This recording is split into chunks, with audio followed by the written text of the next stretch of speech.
Hello guys, how to be here? Welcome back to another video. And today is a very special day because you will get the college admission result.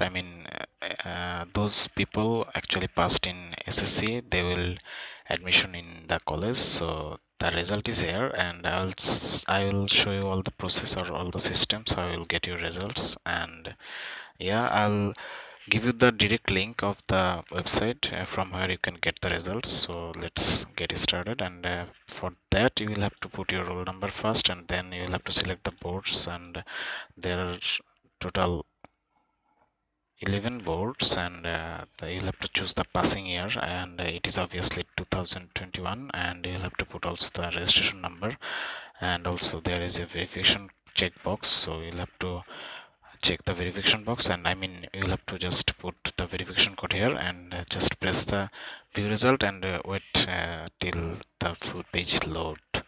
And I hope this way you will get your result very soon. And yeah, that's all from today guys. If you are new to this channel, don't forget to subscribe and hit the bell notification button for more, and hope see you all soon. Till then, have fun, good luck and peace.